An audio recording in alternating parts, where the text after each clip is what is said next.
Mitra saya di Jawa Timur yang juga pengurus Ormas Nahdien menelpon saya karena status abahnya pemilik pesantren yang cukup tua dan terkenal di Jawa Timur, maka dia dipanggil Gus. Logat Madura ditambah ciri Jawa Timuran tapal kuda membuat telepon saya walaupun gak pakai speaker tetap tembus keras keluar, dan saya harus menjauhkan telepon itu dari telinga saya. Mas, katanya di seberang telepon, urusan ambek anjing Cina itu bagaimana? Sudah diteken kah? Hah? Saya bingung dan bertanya, anjing Cina mana Gus? Rasis banget nih tumben-tumbenan. Lah yang proyek pipa iku loh, katanya dengan logat Madura kental yang dilanjutkan berkata, sudah nak pinak nih masalah, wis teken ae. Nak pinak opo lah gitu, saya bilang gitu. Beranak pinak mas yo posisi sampai niki, katanya dengan khas Maduruannya. Saya jawab, ngapunten lah, kalau anjing Cina iku opo? Saya memerlukan penjelasan atas ketidakmengertian saya. Iku loh, husky lah artinya anjing toh, Sinok itu lah Cina. Jadi PT HCML itu Husky Sinok Madura Limited itu artinya lah perusahaan anjing Cina membatasi Madura tayo. Cia, mate. Oke lah Gus, saya yo tak ganti telepon. Kebanteran niki, budek kuping saya. Saya pun melanjutkan mengganti HP, memakai telepon biasa untuk melanjutkan komunikasi urusan ambek anjing Cina iki. Sesekali pembukaan video kayak gini boleh ya, supaya mengerti kenapa saya anti BUMN-isasi dan anti Tiongkoknisasi. Jadi saya rincikan cerita muasal agar menjadi paham. Saya ini anti BUMN-isasi yang dilembagakan di bawah kementerian. Semua sudah tahu. Yang saya katakan selanjutnya mungkin dianggap lebay, yaitu karena BUMN-isasi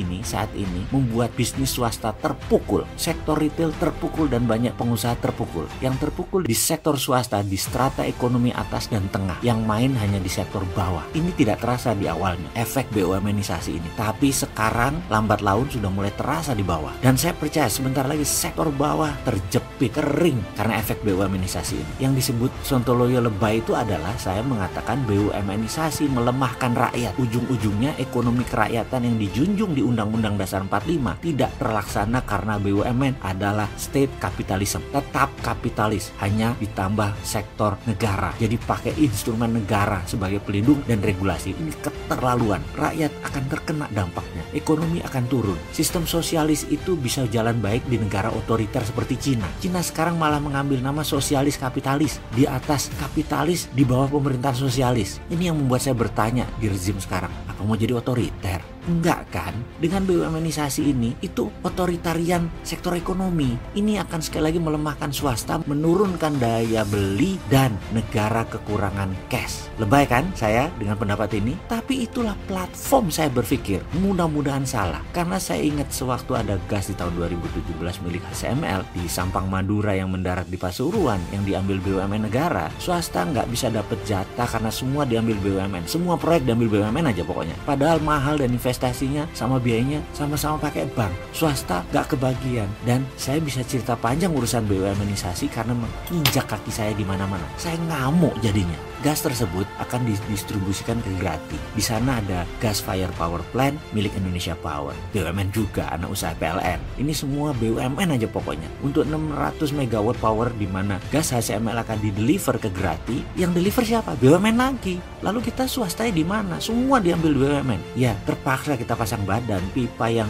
buat distribusi kita nggak kasih tanahnya. Tanah ini milik kami, milik asli putra daerah. Kita demo. Kalau nggak diberikan pemipaannya, jangan harap pipa ini terpasang di tanah kami. Pokoknya gaya preman deh. HCML panik karena investasi $1 billion bisa rugi kalau tidak terdeliver gasnya. Indonesia Power nggak ada gas juga bisa nggak jalan power plantnya. BUMN gas bisa kena penalti HCML. Semua pusing. Kita shutdown. Kita di tengah. Kita punya aset tanah, kita punya teknologi, kita punya uang. Mana hak daerah yang jauh lebih murah dari BUMN? Intinya kami ngambek. Kalau nggak dikasih pipanya, kita nggak kasih tanahnya. Kita ngamuk semua. Bahkan kita nggak ada takut-takutnya. Bahkan TNI kemarin masuk. Kami lawan. TNI ternyata baik. Begitu sadar bahwa ini untuk rakyat, TNI langsung mundur dan membela kami malah akhirnya. Intinya adalah semua akhirnya mengalah. Akhirnya kita dikasih kontrak setelah berantem selama 2,5 tahun. Di SK kami gas, kami terkenal sekali. Terkenal rebel. Kami yakin kami dibenci sama bos BUMN dan bos ESDM. Bodoh amat, putra daerah pokoknya harus dapat. Daerah harus dapat manfaat. Kami tidak merugikan kok, harganya sama. Masa daerah hanya dikasih CSR? Emang kami pengemis apa? Emang kita sejajar sama orang tidak mampu duafa. Enak aja lu memperlakukan rakyat begitu. Kita fight, kita ada skill, kita ada uang, ada pengetahuan, malah lebih baik kami dari BUMN Gas kalau pengalamannya. Akhirnya mereka menyerah. Akhirnya kita dikasih jatah pipa 14 km.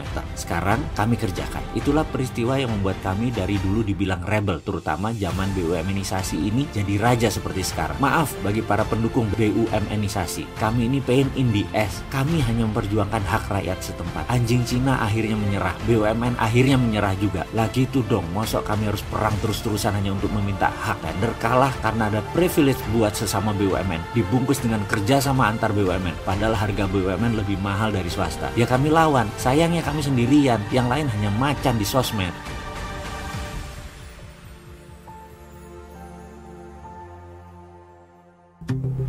Hai, kamu tahu nggak sih? Pakai Dinaran, kalian bisa beli emas dengan biaya 10.000 aja loh. Kamu bisa transaksi emas dengan sistem digital jauh lebih mudah. Beli emas, belanjakan emas, ambil emas, beri atau transaksi emas bisa dimanapun kalian lakukan. Selain itu, rupiahmu jauh lebih aman dengan underlying emas tanpa takut berkurang dan cenderung naik setiap waktunya. Di Dinaran, setiap rupiahmu bernilai emas. Jadi, download Dinaran sekarang juga.